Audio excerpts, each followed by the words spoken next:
중세 교회 시대에 면죄부를 통한 협박 마케팅이 등장한 일이 있습니다. 로마 교황청은 베드로 성당을 건축하기 위한 자금 마련을 위해 막대한 자금이 필요한 시기에 그 자금을 충당하기 위한 방안으로 돈을 받고 면죄부를 팔았습니다. 누구든지 면죄부를 사는 순간 연옥에 대기 중인 가족과 지인의 영혼이 낙원으로 옮겨진다는 거짓말을 동원해서 엄청난 부를 창출하였습니다. 오늘날에도 전 세계의 수많은 관광객이 몰려 돈벌이가 되고 있는 그 바티칸 대성당은 돈벌이를 위한 거짓 복음의 선포 현장을 그대로 보여주고 있답니다. 이른바 지옥으로 성도들을 위협하여 돈을 내게 하는 지옥 마케팅 전략이었습니다. 저들은 동서남북 사방이 불로 가득한 공포스럽고 무시무시한 지옥을 설명하여 사람들로 하여금 돈 지갑을 쉽게 열게 하였습니다. 지옥에서 고통하는 사람들을 실감나게 묘사하여 꼼짝없이 돈을 낼 수밖에 없도록 유도한 것입니다. 최근에도 개혁교회의 많은 설교자들이 누가복음 16장에 나오는 부자와 나사로 말씀을 통해 사람들의 마음에 큰 공포심을 유발시켜 사람들로 하여금 회개케 하는 수단으로 사용되어 온 것이 사실입니다. 사람들을 모으는 도구였습니다.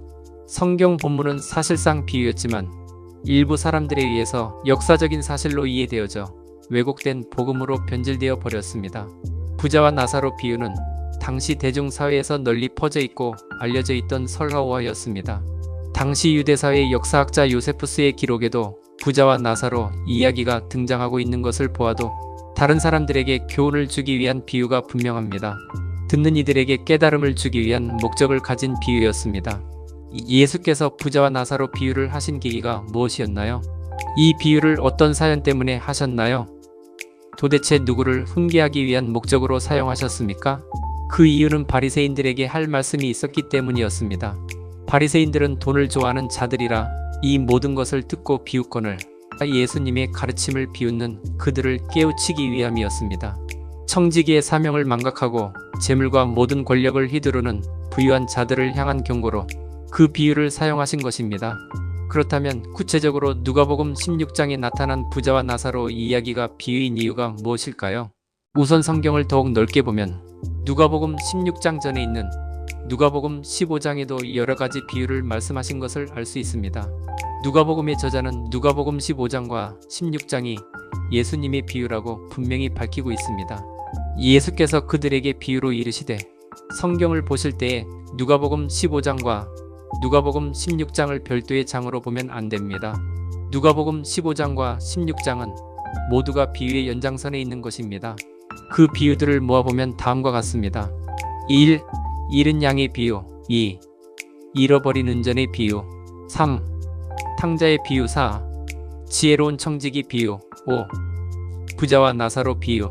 예수님은 비유로 말씀하실 때에 연속적으로 청중들에게 사용하신 것입니다. 즉 누가복음 15장부터 16장 전체가 제자인 누가의 말대로 비유라는 것입니다. 보다 구체적으로 본문을 통해 본문 말씀 16장이 비유인 이유를 살펴보겠습니다. 나사로가 천국에 어떤 모습으로 갔습니까? 보이지 않는 영혼만 갔나요? 아닙니다. 비유에는 육체를 가지고 갔습니다. 죽은 나사로가 육체와 영혼 둘 다 가지고 하늘나라로 간 것으로 표현되어 있습니다. 역시 지옥에 간 부자도 영혼과 육체를 가진 모습으로 나타납니다. 지옥에 있는 부자가 불가마 속에서 더위에 견디다 못해 나사로의 손가락으로부터 떨어지는 물 한 방울로 자신의 혀가 시원해지기를 갈망합니다. 이것이 실제 상황이라면 손가락이나 혀, 타는 목마름을 느끼는 육체를 가지고 지옥이 가게 되었다는 말이 됩니다. 사람이 죽으면 흙으로 돌아가 잠든 상태 무의식에서 예수님의 재림을 기다리는 것과도 역행합니다. 설사 일부 사람들의 주장, 즉 사후 육체는 흙으로 영혼은 천국이라는 의견과도 크게 벗어나고 있습니다. 영혼만 천국에 간 나사로와 영혼만 지옥에 간 부자가 어떻게 육체를 가진 모습으로 등장하여 목마름을 느끼며 흐느끼고 있느냐는 것입니다. 또한 본문에 출연하는 아브라함을 보게 됩니다. 그가 이미 천국에 들어가 있는 상태입니까? 사도 바울은 히브리서 11장에서 아브라함과 이삭, 야곱 등 믿음의 선조들을 호명하면서 그들이 믿음의 조상들이지만 아직은 천국에 들어가지 못했다고 선언합니다. 이 사람들은 다 믿음으로 말미암아 증거를 받았으나 약속된 것을 받지 못하였으니 이는 하나님이 우리를 위하여 더 좋은 것을 예비하셨은즉 우리가 아니면 그들로 온전함을 이루지 못하게 하려 하심이라. 믿음의 조상들도 아직은 하나님이 약속하신 새하늘과 새 땅 천국에 아직은 들어가지 않았다는 말씀입니다. 그들이 언제 하늘나라로 가게 됩니까? 예수 재림과 동시에 일어날 의인 부활을 통해 모두 다 같이 가게 됩니다. 이는 의인들의 부활 시에 네가 갚음을 받겠음이라. 믿음의 조상이라고 불리는 아브라함도 예수 재림의 순간 일어날 부활을 통과해야만이 천국 보상을 받게 됩니다. 하지만 이 비유 본문에서는 이미 아브라함이 천성에 있는 것으로 나타납니다.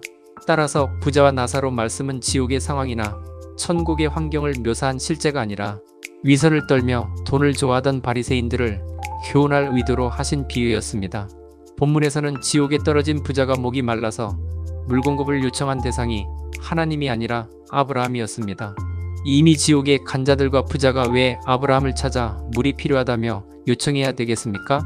성경 어느 곳에도 아브라함이 천국에서 물을 제공하는 물당번으로 존재한다는 주장은 전혀 허무맹랑한 가르침입니다.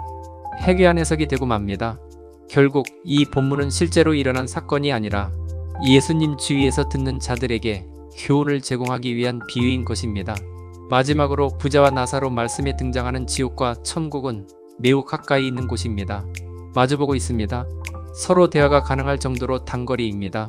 그러면 천국에 있는 사람들이 날마다 지옥을 보면서 천국 생활이 가능하겠습니까?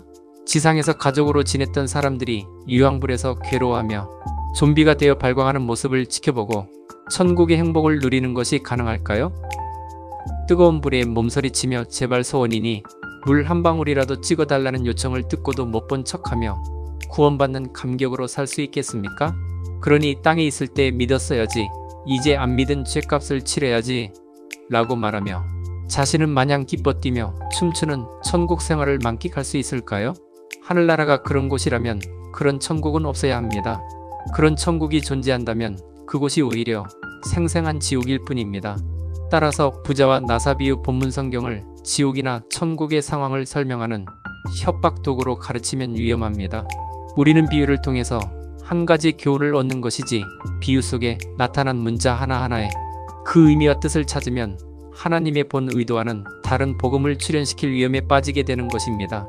제발 불타는 화장터 바로 옆에 천국이 있다고 말하지 마세요. 추가 영상을 통해 부자와 나사로 비유에 대한 올바른 성경적 해석을 올려드리도록 하겠습니다.